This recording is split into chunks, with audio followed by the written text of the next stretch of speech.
Hey everyone, and welcome to my channel. Today I'm going to be doing a mini reading vlog. I have a graphic novel here that I'm really interested in, and I really want to share that with everyone because the art that I've seen of it so far is extremely beautiful, so I'd like to show that off of it. It's called Monstress, and goodness, I can't even get the whole thing in the frame. This was published in, oh my god, Torty. Cat scratching the cat tree. This first volume came out in 2016, and according to the back, it's an epic fantasy. From what I've read, it can be considered in the horror genre as well. Now, I don't know too much about this. I don't remember where I first saw this. I think someone on YouTube might have been talking about it a bit, but I saw a few pictures of it and instantly fell in love. It seems right up my alley, so let's read the description together. So it says, set in an alternate world of Art Deco beauty and steampunk horror, Monstress tells the epic story of Micah Half-Wolf, which don't like the name Half-Wolf, that just seems kind of dumb. A teenage survivor of a cataclysmic war between humans and Arcanics. If you hear weird noises throughout this, it's the cats playing. They're currently running around like crazy. In the face of oppression and terrible danger, Micah is both hunter and hunted, searching for answers about her mysterious past as those who seek to use her remain just one step behind, and all the while the monster within her begins to awaken. So one thing I have heard about this series is I think a lot of the characters are women, so I think that's another interesting aspect. But like, just look at this cover. Like, that is just so gorgeous. I really can't wait to dive into this. And on the back, it's won a bunch of awards from 2018, I guess. Like best writer, best cover artist, best painter, best publication for teens, best continuing series. So it's probably a lot more popular than I realize it is. Also, I didn't realize that this was basically YA. I really thought this was adult. It's rated M for mature, so I guess I just kind of assumed based on that. But like I said, one of the awards was best publication for teens, so especially since like the first page is like a full naked woman. It's just like, oh, okay. On the first page, it says, for everyone who has their own journey. But yeah, I'm gonna get into this now. It's a graphic novel. The first volume is pretty short too, it looks like. So I'm gonna go ahead and get started in this, and I'll probably stop a lot to show off some of the art and things because this just looks amazing. So here's the back, I almost forgot. There's a funny cat and what looks like a kitsune. And look at all the detail in that background there. That's just amazing. Also, my lighting in here must just be insane because it just cannot focus. Alright, I'm just gonna show off like the cover pages and the very inside of the book real quick. There's people's reviews, I suppose. I really love how this looks. Oh my god. My phone doesn't do it justice. The colors are so much more vibrant in person. Oh yeah, and also it seems like there's 6 issues, so I guess the series is complete, maybe? I'll have to look that up to double check. Alright, so I'm like on page 3, and this dude's hair is giving me some serious Final Fantasy vibes. Like, pretty much the whole dude is. But Jesus Christ, that dress is gorgeous. I know these obviously aren't like our kind of horses, but holy shit, they are huge. Also, like, look at this, the detail. Okay, so I have no idea how this would be for teens because this is incredibly graphic and wow, literal torture is happening in this. Like, damn.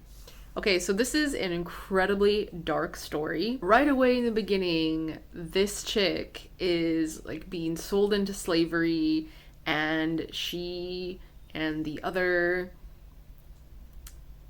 creatures they essentially are, they're called arcanics, but it's essentially like mythological creatures as we would know them. Like there's a cyclops, there's like a harpy, there's a kitsune, but they're like child versions of them. And pretty much this lady just comes up and is like, I'm taking all of them because I'm from some super powerful house, apparently. And I guess they're a clan of witches, it seems like. But I was right. Pretty much every character in this is female. There's only been like 2 or 3 dudes so far. But wow, are people evil. Like, they're pretty much experimenting on these arcanics, and it's really disturbing. They're like torturing them and then killing them, and like they're cutting off their limbs and experimenting on the limbs and stuff, and it's just like, whoa. But the main character, she is there on purpose. She has some sort of like revenge thing going on, it seems. There's been a flashback to like 1 month prior, but we didn't really learn too much. We just kind of got a glimpse of she's not exactly safe. Like there's definitely a dangerous side to her. And now things are going crazy. All the arcanics busted out of the cells they were in thanks to this woman. And now she's kind of gonna go on a rampage, it seems. This is from one of the flashbacks and is the first like weird demon thing, I guess. It says here, the priests say they're the ghosts of dead gods, but I don't believe they're ghosts. Earlier it was mentioned that there's kind of seems to be like another world of ghosts and creatures, but that they don't see the humans. It was just mentioned in a few sentences, so I don't really know more than that. But it seems like these people can see them. So I'm not sure what's going on with that, but it is kind of interesting. So this whole page is giving me major Full Metal Alchemist vibes. So it seems like some of the witches like eat the arcanics, and I don't know if it like gives them power, keeps them younger, or anything like that, but that's part of the reason why they're torturing them, and that's definitely disturbing. So also in this universe, they don't like cats. Like they say cats can't be trusted, and it's shown a cat being able to talk. So I don't know if they have some magical abilities in this universe or not. But yeah, apparently cats are a bad thing in here. This is Ori next to me. Look at this lawn boil. Oh my goodness. Oh my goodness, look at them teeth. Oh, look at them teeth. So many teethies. So many teethies. What you doing? So there's a really funny panel in this, and I just have to show you. So this is one of the cats from earlier that could talk. And I love him already. So I've made it to chapter 2, and just look at how gorgeous these title pages are. Like, holy crap. So I'm really digging the art style in this. Like when there's a lot of action and stuff going on, it's more like the sketchy kind. And I don't know, it's just really good. And it's really terrifying too in some parts. So right in the middle of the story, there's this page that's kind of like an info dump of the lands, I guess. And this is who's saying all of this. So the cats are definitely comedic relief in this story, which, with how serious and dark the story is, it's kind of needed. But I love the fucking cats. Like, oh my god. They are fantastic. But yeah, he's kind of giving a rundown of like a little bit of the history of the land and what happened for it to be like so divided and stuff. I just got to chapter 3, which the art for this title page is the same as the back cover. Cat.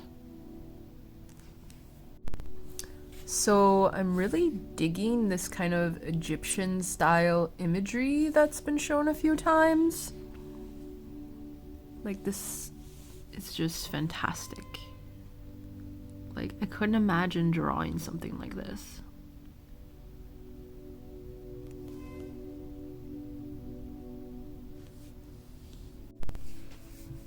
Just hit chapter 4. Gosh, I love this art in here.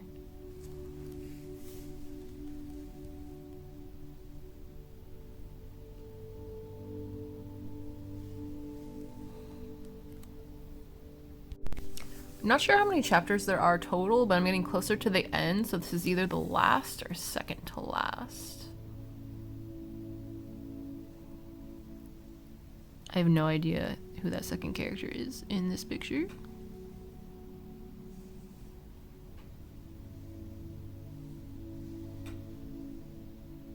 Wow, this looks like so interesting.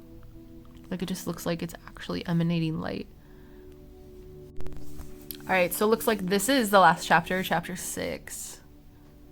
These horses are like weird unicorn birds. I just love the intricate detail and everything. Like, my god. So I am all finished with Monstress now. That was an interesting read. It, even though it doesn't, like, it really doesn't seem like it would be long. It took me like 2 hours to read, and it packs in a lot more substance than I was expecting. There was just so much story in this. It was really interesting, and the art is just captivating. I have always enjoyed graphic novels because I've always been into art and just appreciating it, and I can just stare at it forever. So graphic novels and manga really appeal to me because not only are you reading, you're getting this story told through this gorgeous art. So this whole universe is pretty much divided into humans and non-humans. Apparently everyone lived in peace at one time. Like, there were, god, I already forgot the word for them, arcanics. There were arcanics that were marrying humans and having like half-breed children and stuff like that. And then there was some war that just fucked everything up, and a lot of people died. So once again, the worlds are separated, but the human world pretty much keeps the arcanics as slaves if they do come across them. So it's just all sorts of messed up. After the end, there is like a page about the creators and like a picture of them and stuff. And this is them here. So one person is an author of like comic books and things like that, and she lives in America. And the person that actually did the art in here lives in Tokyo, and she has also worked on some comic books as well, the same ones that the creator of the story did. And it's just really interesting that people who live on like opposite sides of the world can collaborate together like that and just make such a beautiful story. And then there's actually a map that I didn't see because it's all the way in the very back. And let's see, can I show all of that on here? I haven't really taken a good look at it yet. It's called The Known World, so it's kind of cool how they acknowledge that there might be parts that haven't really been discovered yet.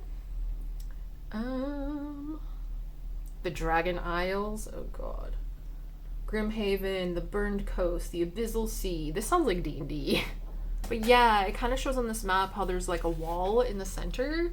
And from what I understand from the story, like the humans kind of live on one side of the wall, and the Arcanics live on the other, and that's kind of how they keep separate. And then at the very, very back on the inside cover, there's this sort of thing from the author.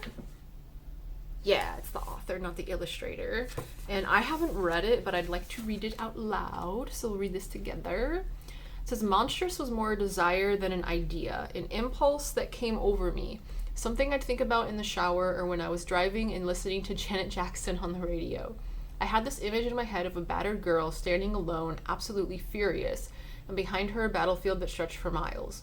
I didn't know what to do with it, and I'm not all that patient, but I had no choice in this matter. Nothing was there, no story, just that girl.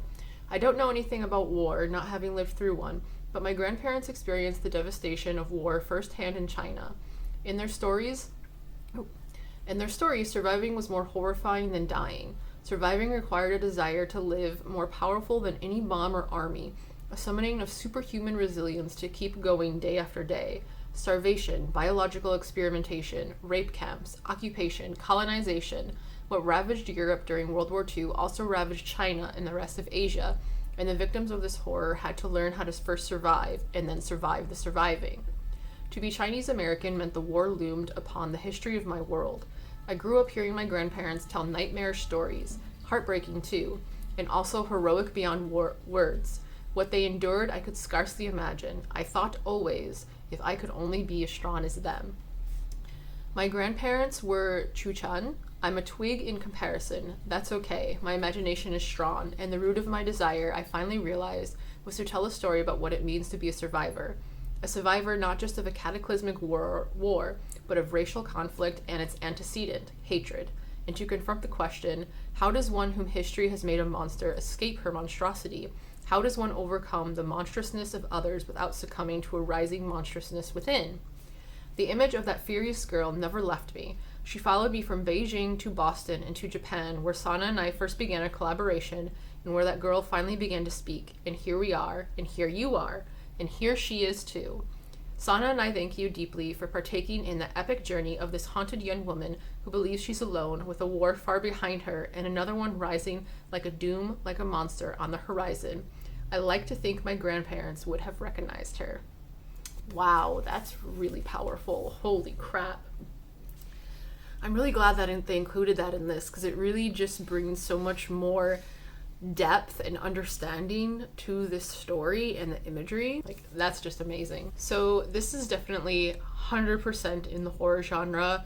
It is very brutal, very graphic. There is a lot of cursing going on as well. The art is gorgeous. The story is pretty hard-hitting, and I definitely think that I will continue on with this. However, this isn't available at my library. Like, this is something I had to buy, and so I'm probably gonna have to wait for like birthdays and anniversaries and Christmas and stuff like that to get more copies of the other volumes. So it'll probably be a while until you hear about volume 2. Oh wow, this quote on the back really says it well. If you want big, beautiful, terrifying, violent magic, Monstress is your next favorite comic. I think that's a really good way to put this. I'm really trying to think of what I would rate this. I really think the art is gorgeous. The story is really interesting. It isn't quite 5 out of 5 for me, I think. Just because I think it kind of suffers how all fantasies tend to do, is that they're using these words and stuff in the beginning that don't mean anything to you, but it means something to the characters, and you kind of have to get into the story a bit to really understand what the hell they're talking about. The art, I think, is definitely 5 out of 5. It's just this beginning part of the story is a little confusing, and you don't really know what's happening, obviously. At the end of a lot of the chapters, there is this like cat professor. I showed it a little bit, but he appears several more times, and he kind of explains some things about like the world and what was going on, and so it's kind of like an info dump about stuff that is happening in the world to kind of help you understand what the characters are talking about. and it's really helpful and everything, but I mean, if you need to have this kind of info dump between chapters, then obviously things are a bit complicated. So yeah, I think I'll go with a 4.5 in the end, because like, God, just looking through this, it's so fucking gorgeous. Like, oh my God. And I am really invested in the story. Like, I really want to know what happens to these characters. So I definitely recommend this to anyone interested in the horror genre in general. Be aware that there is going to be gore in this, so if that's not really your thing, I'd probably steer away. I'm usually not a fan of gore, like I don't watch gory movies, but I can handle it in this format, so it's not too much for me. And that's all for my mini reading vlog. Thank you for joining me and going on this little peek into the Monstress world. I hope you enjoyed this as much as I did, and if you like this video, please like and subscribe, as that helps me out a lot. And until next time, bonne journée and au revoir.